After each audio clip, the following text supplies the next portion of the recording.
7's able to make that top line work. It's coming in. See if it works. It's just coming in late. A little late. It's a little late. Too little, too late, possibly. You know, we may be remiss in celebrating the great day that Junior Motorsports is having. I mean, you got Zillage leading, talking about Allgaier, Sandy Smith there in third, so they got 3 of the top 4. And it's not been a good day for Carson Crawford, who's back in the 16th position.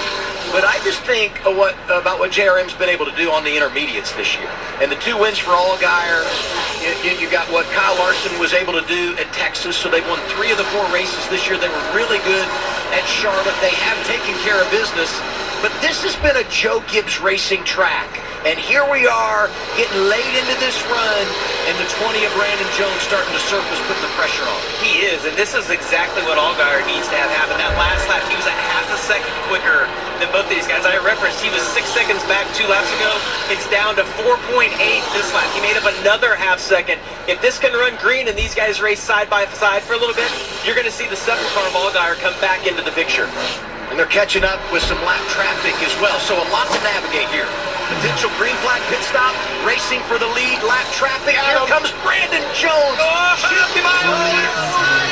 Zillage looking down low. Crossover 88.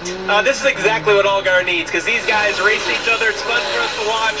It's crushing their lap times. He's running about a half a second quicker every lap. Let's see, it's down to 4.5 seconds this lap.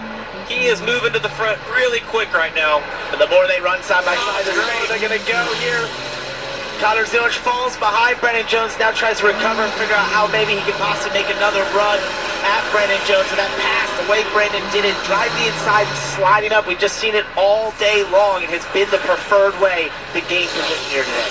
Give me an idea how hard to execute green flag here when you come down and all the things that go into that for a driver. Well, when the tires fall off as much as they do here, 2.5 seconds, you just don't have the same grip level. When you get to the brake, you're going to have to make sure the brake is correct. Got to get your brake bias correct. You might have adjusted it through the run, possibly turning it back or forwards, depending on what you're trying to fight inside that race car and where you're running on the racetrack. You got to get those things set.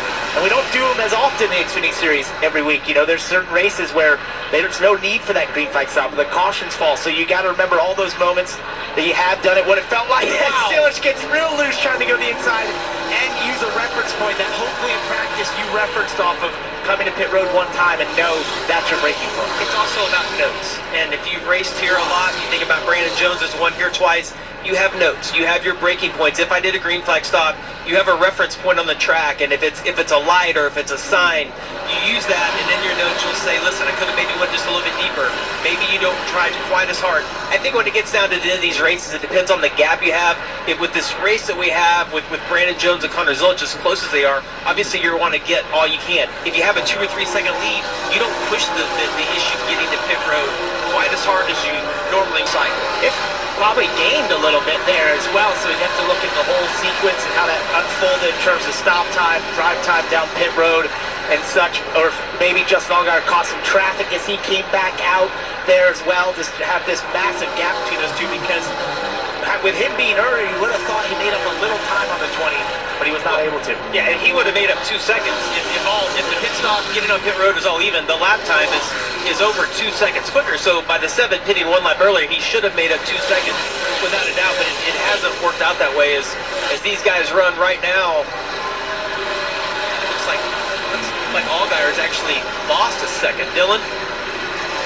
48 and Nick Sanchez in. This has been a trying day. They were super free in stage 1. Nick said, I can't believe this is the same car we had earlier today. They made several big changes. Latest report was just needs help with the center turn. 4 tires and fuel for the 48. There were 8 drivers that were yet to stop. It's now 7 as Sanchez gets his service. So Dye in 7th, the final driver inside the top 10 that is yet to make a green flag pit stop. Jones has gone back in front of that group that has been able to get onto pit road. And Sandy Smith, the one driver that we didn't talk a lot about in the pit stop exchange, he has actually cycled the second in the running order of those drivers that have made a green flag pit stop.